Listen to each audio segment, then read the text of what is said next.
What's up guys, welcome back to another video on Pure Panorama. As promised, in this video we are going to rip the HX35 Turbo off the 24 valve Cummins, start to dissect it, get it pulled apart, get the internals out, replace the journal bearings, everything with that Turbo Lab of America HX35 rebuild kit that we got in the mail on Wednesday night. So that is the plan for today. I left off in the last video letting you guys know that even though the video didn't go as planned, we still got everything broken loose. So I really just need to pull out the turbo, just finished undoing the studs, the nuts and everything, pull it out, get the oil feed separated from it, the oil drain, and we're good to remove it and start to pull it apart. I do have some new VHT exhaust paint that we are gonna paint it a flat black. I also picked up a clear so that we can get somewhat of a shine to it. For cleaning things up underneath there, I don't want them to be flat in color. I do want them to have a little bit of a shine so that they stand out and they look nice. This video may be filmed in 2 parts depending on the length of time it's taking to get things done. So it might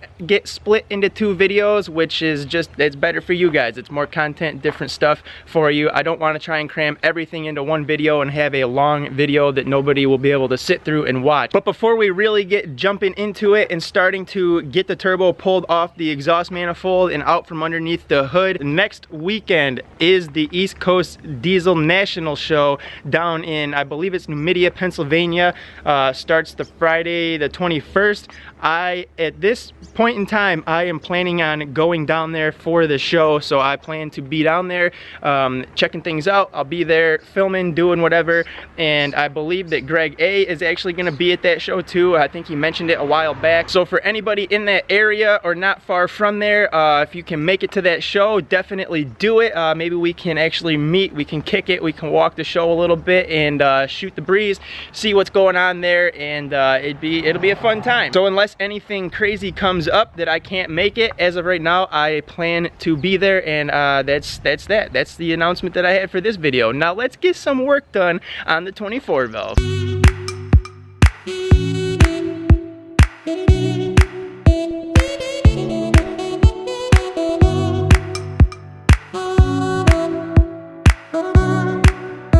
Alright, we got the HX35 out of the truck right now. It wasn't too bad to get the HX35 off the truck on my own, but as far as putting it back on the truck by myself, well, I'm sure we're gonna run into a couple little snags, but we'll get it figured out. The main thing that I am concerned about is trying to get these threaded on here, these lower bolts, or these lower nut on these 2 bottom studs.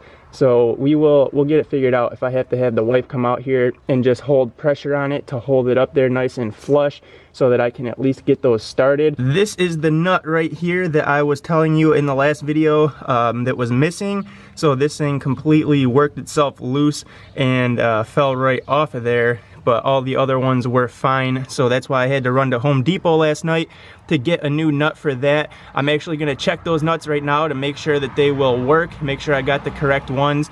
And I am going to go ahead and still run to a hardware store after I get this thing installed. I'm gonna go and get a couple of flanged lock nuts. They do put a flanged nut on those bottom studs, but the thing is it has a smooth bottom on it. So I wanna get a grooved flanged lock nut for them and go ahead and install those so that hopefully they will get a little bit of bite on there and hold that sucker down tight. And like I mentioned in the previous video, I believe those are M10 by 1.5. I'm really tempted to go ahead and knock some of this nasty crap off the side of the engine while I'm in here. Maybe honestly even if I can get it knocked off, I may even hit it with a hose, kind of plug up the exhaust and everything, as I already got all this stuff plugged up. But I'm kind of tempted to go ahead and just scrape some of this loose nasty crap off there, go ahead and maybe shoot it with some paint just to clean it up a little bit. But ideally, if I was gonna do that, I'd want to do it when I have the exhaust manifold off, which new exhaust manifold possibly coming soon. Oh, I don't know, stay tuned people. Enough getting off topic though, it's time to come visit the doctor, little guy. Let's go gut you.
have the HX35 completely pulled apart right now. It's dissected.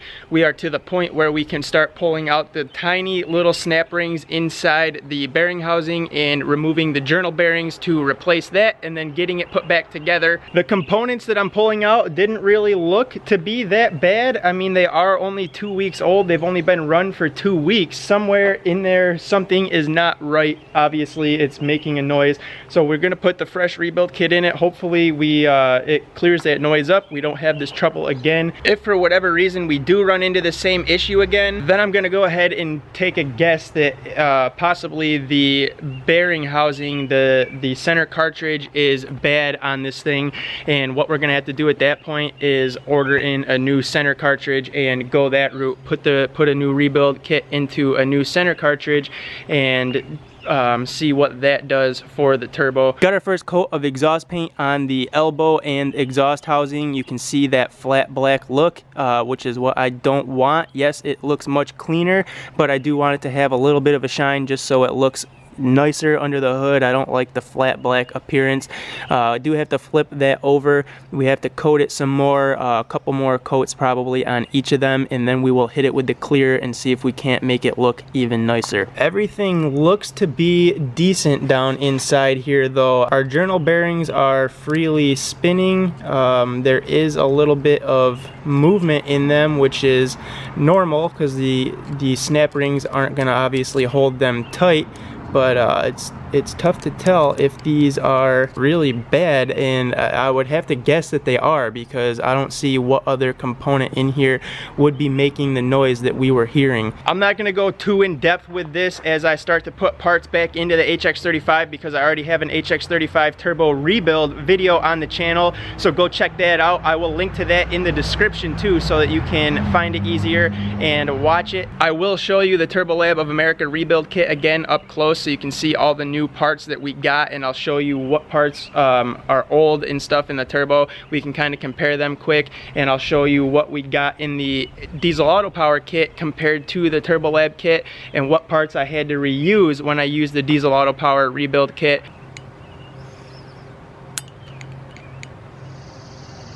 In the Turbo Lab of America rebuild kit, you get all new everything for the inside of your center cartridge. So we got the new thrust collar, we got the new oil deflector, the new O-ring here, the new oil seal plate. We got that all put together, and we got the thrust washer in there. Everything is good with the journal bearings and the snap rings, so I'm gonna drop the oil seal plate in right now. We're gonna press that down in, and then we will go and put our new snap ring in to hold our oil seal plate in place, and we can start to reassemble the HX35 and look to get it back on the truck. When you put your oil seal plate in with the oil deflector on it, there is a groove or a hole down here, and you want to make sure that that oil deflector goes into that hole.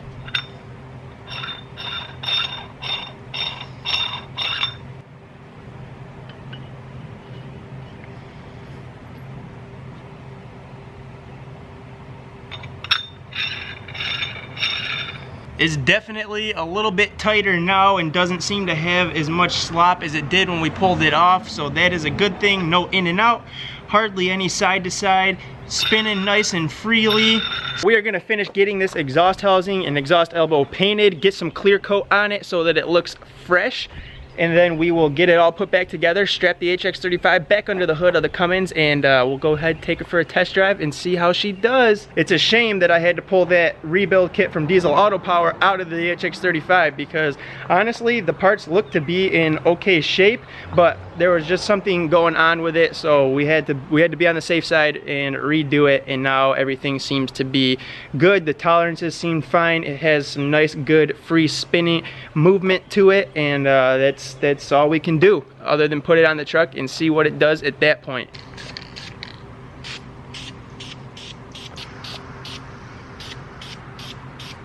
that is gonna do it for this first part of the video, tearing the HX35 off the truck and rebuilding it. Yes, I am sweating like crazy right now. It is warm out. I've been at it all day getting this done and working on something else that you will see in part 2 of this video when we reinstall the HX35 on the 24 valve and take it for its first test drive. Hopefully I'll have a little bit of a surprise to show you guys underneath the hood. Nothing big, nothing crazy, but nonetheless, it's I don't know, it's gonna be a little bit of a surprise and something that will hopefully just look a little bit nicer there. So anyways, I'm gonna leave it at that. As always, hit that thumbs up button before you leave. If you're new to the channel, stopping in for the first time, hit that subscribe button, join the family here on Pure Panorama, and I will see you guys in part 2, which is coming up. I am getting ready to put it all back together and reinstall it. Peace. I just wanna keep